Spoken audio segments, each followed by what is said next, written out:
बहुत समय पहले की बात है, एक छोटा सा बहुत ही सुंदर गांव था जहां ज़्यादातर लोग खेती और पशुपालन का काम करते थे। उसी गांव के किनारे एक झोपड़ी थी जहां सुमन और उसका पति मोहन अपनी एक बकरी के साथ रहते थे। एक दिन की बात है, सुमन अपनी बकरी के लिए जंगल से घास का गट्ठर लेकर आ रही थी। तभी अचानक से बारिश होने लगती है। हे भगवान, ये क्या हो गया? अचानक से बारिश कैसे होने लगी? मेरी प्यारी बकरी लाली भी मेरा इंतज़ार कर रही होगी, उसे भूख लग रही होगी। अब मैं कैसे घर पहुंचूंगी? वो बारिश में ही चले जा रही थी। वहीं पास के एक पेड़ पर एक जादुई पक्षी बैठा हुआ था। उसकी नज़र सुमन पर पड़ी, जो बारिश में भी अपनी बकरी के लिए घास लेकर जा रही थी। उसे देखकर वो बोला, वाह, ये औरत कितनी मेहनती है। मैं पिछले कई सालों से देख रहा हूँ, ये हर सुबह आती है और अपनी बकरी के लिए ताज़ी घास काट कर ले जाती है। लेकिन एक बकरी भले कितना ही दूध देती होगी, फिर भी ये उसके लिए इतना करती है। क्यों ना मैं इसकी मदद कर दूँ?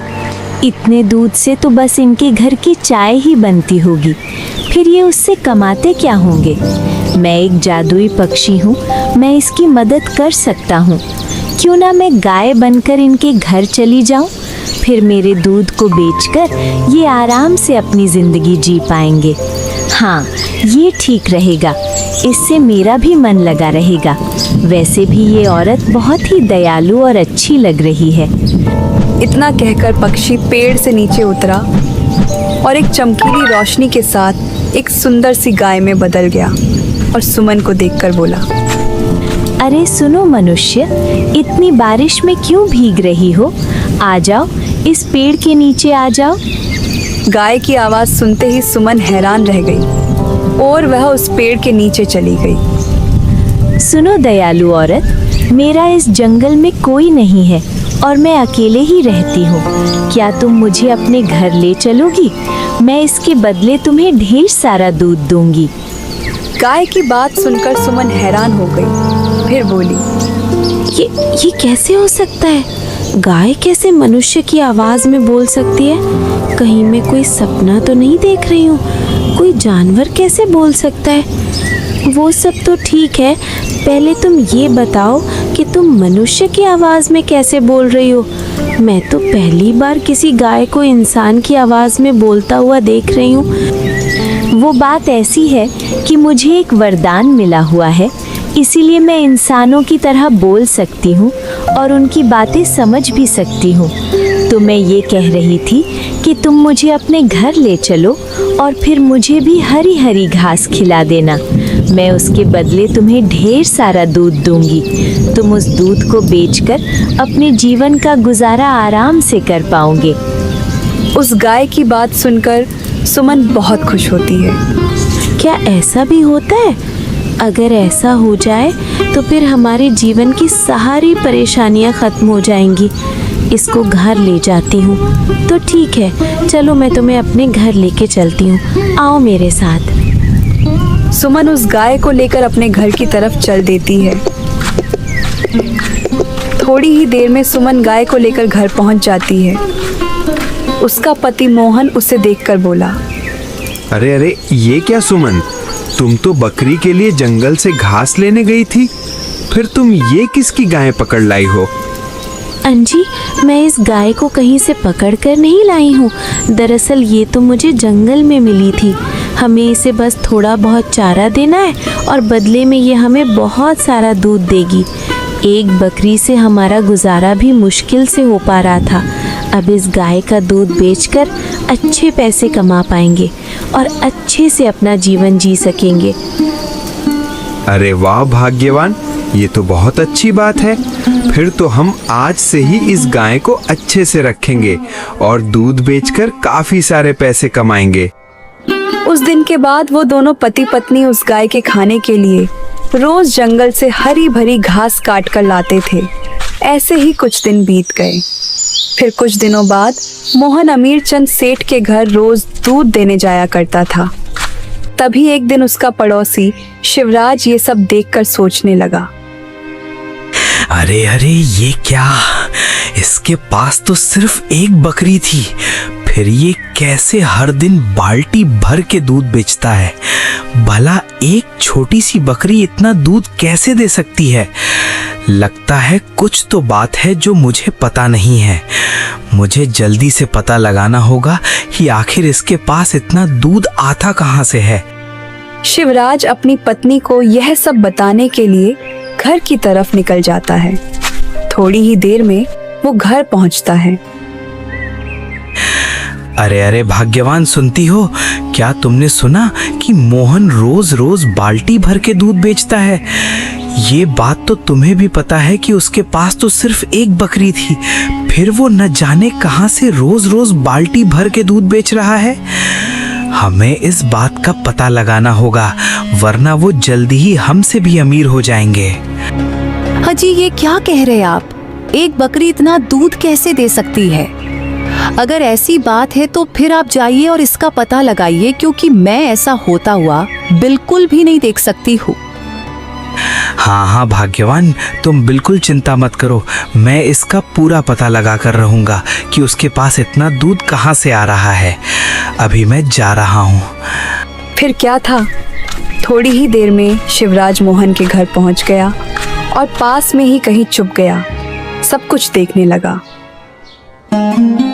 अरे ओ मेरी प्यारी सी गाय गौरी, कैसी हो तुम? तुम्हें और घास खाना है तो मुझे बताओ, मैं अभी ला कर देता हूँ।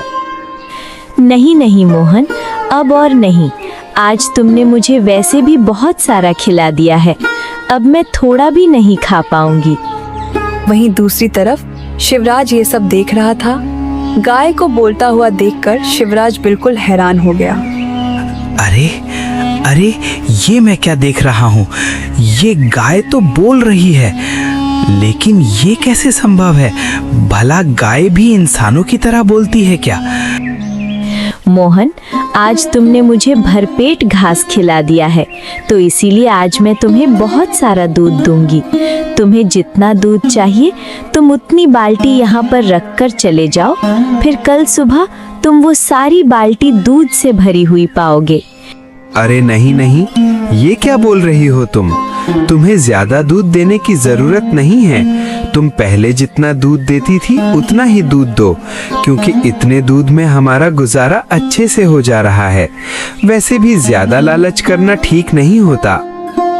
क्या अब तुम खुश हो मुझे यहाँ लाकर? तुम परेशान तो नहीं हो रहे हो ना मुझे रोज हरा घास डालकर? मेरे दूध से तुम्हें कुछ फायदा हो रहा है या नहीं? अरे गौरी, तुम्हें पाकर हम बहुत खुश हैं और हमें तुम्हारी सेवा करने में आनंद मिलता है। तुम्हारे दूध के कारण ही तो हमें अच्छे से 2 वक्त की रोटी मिल रही है। ये सब सुनकर शिवराज खुद से कहने लगा, अच्छा, तो ये बात है। ये जादुई गाय दे रही है मोहन को बाल्टी भर भर के दूध। अब मुझे इसके खिलाफ कुछ ना कुछ योजना बनानी होगी। हाँ, एक योजना है मेरे पास। कल जब मोहन इस गाय को जंगल में घास चराने ले जाएगा, तब मैं उसे मार दूंगा। फिर मैं देखता हूँ मोहन दूध कहाँ से लाकर बेचता है। हाँ, ये ठीक रहेगा, मैं ऐसा ही करूँगा। फिर अगले दिन गौरी गाय मोहन से बोलती है, सुनो मोहन, मेरी बात ध्यान से सुनी। मैं तुमको एक बहुत ज़रूरी बात बता रही हूँ।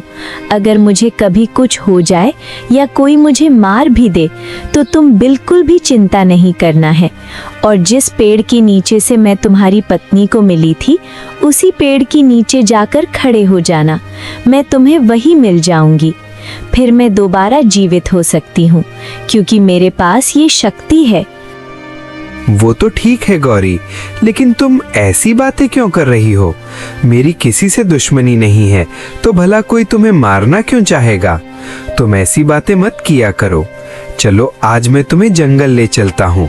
वैसे भी तुम्हें जंगल गए हुए काफी दिन हो गए। सुनती हो भाग्यवान, मैं जंगल की तरफ जा रहा हूँ गौरी को लेकर, जंगल में घास खिलाने के लिए। अगर लौटने में थोड़ी देर हो जाए तो चिंता मत करना। तभी अंदर से आवाज आती है, ठीक है जी, जाइए, लेकिन थोड़ा ध्यान रखिएगा। जंगल में बहुत सारे खतरनाक जंगली जानवर होते हैं, जरा उनसे बचकर रहना, कहीं आपको और गौरी को कुछ हो ना जाए। ठीक है भाग्यवान, मैं इस बात का विशेष ध्यान रखूंगा। अब हम चलते हैं, तुम चिंता मत करो। मोहन गौरी गाय को लेकर जंगल की तरफ निकल जाता है। थोड़ी देर बाद मोहन गौरी को लेकर जंगल पहुंचा। उसके बाद गौरी जंगल की हरी भरी घास खाने लगी। उफ, आज तो बहुत तेज गर्मी पड़ रही है। मुझे उस पेड़ के नीचे बैठकर आराम कर लेना चाहिए। हाँ, ये ठीक रहेगा। मोहन पेड्डे के नीचे जाकर बैठ जाता है। वहीं दूसरी तरफ शिवराज झाड़ियों के पीछे छिपा बैठा होता है। मुझे उस गाय को तो मारना ही पड़ेगा, क्योंकि वो गाय मेरे रास्ते का कांटा है। मैं अपने पड़ोसी को कभी अमीर होते हुए नहीं देख सकता। इतना सोचकर शिवराज गौरी के पास जाता है। तभी अचानक मोहन को गौरी की जोर जोर से चिल्लाने की आवाज सुनाई पड़ने लगी। गौरी की आवाज सुनकर मोहन की अचानक से नींद खुली। अरे अरे गौरी, ये तो गौरी के चिल्लाने की आवाज है। क्या हुआ गौरी? वो अचानक इतने जोर जोर से क्यों चीखने लगी? लगता है कुछ तो हुआ, मुझे जाकर देखना चाहिए। मोहन जल्दी से उठकर भागते हुए गौरी के पास आया और सामने का नजारा देखकर बिल्कुल हैरान हो गया, क्योंकि गौरी को किसी ने मार दिया था। मोहन यह देखकर बहुत दुखी हुआ और उसकी आंखों से आंसू आने लगे। हे भगवान, ये कैसे हो गया? आखिर मेरी गौरी को किसकी नजर लग गई? वो कैसे मर गई? चलो, अब दुखी होकर क्या फायदा? जो होना था सो हो चुका। अब मुझे घर जाकर सुमन को ये बात बता देनी चाहिए। मोहन आंखों में आंसू लिए घर की तरफ चल पड़ा। फिर थोड़ी देर बाद वह घर पहुंचा। मोहन को अकेले लौटे देख सुमन बोली, अंजी, क्या हुआ? गौरी कहाँ पे है और आप इतने दुखी क्यों लग रहे हैं? आप तो गौरी को जंगल में घास चराने ले गए थे ना? फिर वो कहाँ पर है? कहीं दिखाई नहीं दे रही। कहीं आपने उसे छोड़ तो नहीं दिया? नहीं नहीं सुमन, मैंने गौरी को कहीं नहीं छोड़ा। दरअसल वो गौरी अब हमारे बीच नहीं रही। वो पता नहीं कैसे जंगल में घास चरते चरते मर गई और मेरी आंख लग चुकी थी। अरे अरे, आप ये कैसी बातें कर रहे हैं? ऐसे कैसे गौरी हमारे बीच नहीं रही? आप तो उसे जंगल में घास चराने ले गए थे ना? हो ना हो आपको कोई गलत फहमी हुई होगी। आप मुझे शुरू से सारी बात बताओ। दरअसल सुमन, मैं वो गौरी को जंगल में चरा रहा था। धूप बहुत थी तो मैं पेड़ के नीचे आराम करने लगा। तभी मुझे अचानक से गौरी के चिल्लाने की आवाज़ सुनाई दी और जब मैंने जाकर देखा तो हमारी गौरी मर चुकी थी। सुमन मोहन की बात सुनकर बहुत दुखी हुई और उसकी आंखों से आंसू झलक पड़े। नहीं नहीं जी, ऐसा नहीं हो सकता। आखिर भगवान हम जैसे गरीबों के साथ ही ये अन्याय क्यों करते हैं? वो गाय ही हमारी रोजी रोटी का एकमात्र सहारा थी और उसको भी भगवान ने हमसे छीन लिया। अब तो हम भूखे ही मर जाएंगे। अब हमारा क्या होगा? भाग्यवान, तुम चिंता मत करो। हमारी गौरी दोबारा से जीवित हो सकती है। गौरी ने मुझे एक दिन इसका राज बताया था। मैं अभी जंगल जा रहा हूँ, आकर तुम्हें सब कुछ बताता हूँ। अच्छा ठीक है, हमारी गौरी को ज़रूर वापस लेके आना। मुझे बहुत चिंता हो रही है और जंगल में संभल कर जाना, कहीं आपको भी कुछ हो ना जाए। ठीक है सुमन, तुम चिंता मत करो, मुझे कुछ नहीं होगा। मोहन अपनी पत्नी को इतना कहकर जंगल की तरफ निकल पड़ता है। थोड़ी दूर चलने के बाद मोहन उस पेड़ के नीचे पहुंच जाता है, जिस पेड़ के नीचे उसकी पत्नी को वो जादुई गाय मिली थी। हाँ, ये वही पेड़ है जिसके नीचे सुमन को जादुई गाय मिली थी। अब मुझे जल्द से जल्द उसे जीवित करना होगा। मोहन उस पेड़ के पास जाकर गौरी गाय को पुकारने लगते हैं। अरे मेरी प्यारी गौरी गाय, कहाँ हो तुम? अब आ भी जाओ। तभी अचानक से तेज रोशनी के साथ वैसी की वैसी गौरी गाय प्रकट हो जाती है। गौरी गाय को जीवित देखकर मोहन बहुत खुश हुआ। ओ मेरी प्यारी सी गाय, आखिर तुम जीवित हो ही गई। तुम्हें पता है, मुझे तुम्हारे बिना बिल्कुल भी अच्छा नहीं लग रहा था। मोहन, अब तुम्हें दुखी होने की कोई ज़रूरत नहीं है, क्योंकि अब मैं दोबारा लौट आई हूँ। तो चलो फिर हम घर चलते हैं। वैसे भी घर की मालकिन मेरे बिना परेशान हो रही होगी। हाँ हाँ गौरी, तुम ठीक कह रही हो। चलो अब हम चलते हैं। वैसे भी सुमन तुम्हें देखकर बहुत खुश होगी। मोहन जादुई गाय को लेकर घर चला जाता है। गौरी को देखकर सुमन बहुत खुश होती है और बोलती है, अरे वाह, ये कैसे किया आपने? हमारी गौरी जीवित है। मोहन ने अपनी पत्नी को सारी बात बताई कि ये कैसे वापस जीवित हुई। मोहन की बात सुनकर सुमन बहुत खुश हुई। ओहो मेरी प्यारी गौरी गाय, मैं तुम्हारे बिना बहुत परेशान हो गई थी। जब से तुम्हारे साथ ऐसा हुआ था, तब से हम सब ने ठीक से खाना भी नहीं खाया। कोई बात नहीं मालकिन, अब आप बिल्कुल भी चिंता मत कीजिए। मैं आ चुकी हूँ ना। अब मैं पहले की तरह बिल्कुल ठीक हो जाऊंगी और आज के बाद फिर से वैसे ही हरा हरा घास खिलाना और दूध प्राप्त करना। अजी सुनते हो, घर में खाने के लिए कुछ भी नहीं है और हमारे पास पैसे भी नहीं है। अब हम क्या करें? सुमन की बात सुनकर गाय को दया आ जाती है। वह बोल पड़ी, मोहन, तुम पैसों की बिल्कुल चिंता मत करो। बस तुम अंदर से बाल्टी लेकर आओ, फिर मैं अभी तुम्हें ढेर सारा दूध दूंगी। ठीक है? कोई बात नहीं गौरी, तुम्हें ज्यादा दूध देने की जरूरत नहीं है। तुम पहले जितना दूध देती थी उतना ही दूध आज भी दो। हमारे लिए वही बहुत है। इतना कहकर मोहन अंदर से बाल्टी लेने चला जाता है। थोड़ी देर बाद बाल्टी लाकर गाय के पास रख देता है। अचानक एक जादुई रोशनी के साथ वो बाल्टी दूध से भर जाती है। अरे वाह गौरी, तुमने तो चमत्कार कर दिया। इतना सारा दूध और वो भी इतना गाढ़ा। लेकिन गौरी, अब तुम्हें खिलाऊंगा क्या? मैं तो जंगल से चारा भी लेकर नहीं आया। तो अभी तुम क्या खाओगी? कोई बात नहीं मोहन, तुम्हारे पास जो पहले का बचा हुआ सूखा चारा पड़ा है तो वही लाओ। दूध देकर मैं बहुत थक गई हूँ, इसीलिए मुझे खाने के लिए कुछ चाहिए। तभी पीछे से शिवराज आया और यह सब देखकर हैरान हो गया। अरे अरे, ये क्या? मैंने तो इस गाय को जंगल में मार दिया था, फिर ये गाय जीवित कैसे हो गई?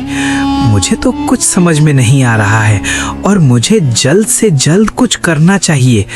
अच्छा ठीक है भाग्यवान, मैं जमींदार बाबू के यहाँ दूध देने जा रहा हूँ। शाम तक लौटकर आऊँगा। अगर लौटने में थोड़ी देर हो जाए तो तुम चिंता मत करना। ठीक है जी, जाइए, लेकिन रात होने से पहले लौट आइएगा और घर आते समय खाने के लिए थोड़ा सा राशन लेते आइएगा। मोहन दूध लेकर जमींदार के घर की तरफ निकल पड़ा। फिर थोड़ी देर बाद मोहन जंगल के बीचों बीच पहुंचा। उसने देखा कि एक बूढ़ी औरत अपनी कुटिया के सामने खाट पर बैठकर रो रही थी। अरे ये क्या? इतने घने जंगल में बूढ़ी औरत? वो बेचारी बूढ़ी माँ तो काफी दुखी लग रही हैं। मुझे उनके पास जाकर उनकी सहायता करनी चाहिए। इतना कहकर मोहन बूढ़ी माँ के पास गया। क्या हुआ बूढ़ी माँ, आप ऐसे रो क्यों रही हैं? कोई परेशानी हो तो आप मुझे बताइए, हो सकता है मैं आपकी कुछ मदद कर पाऊँ। बेटा, मैंने पिछले 2 दिनों से कुछ नहीं खाया है और मुझे बहुत ज़ोरों से भूख लगी है। अगर तुम मुझे कुछ खाने के लिए दे देते तो अच्छा होता। मोहन बूढ़ी माँ की ऐसी हालत देखकर बहुत दुखी हुआ।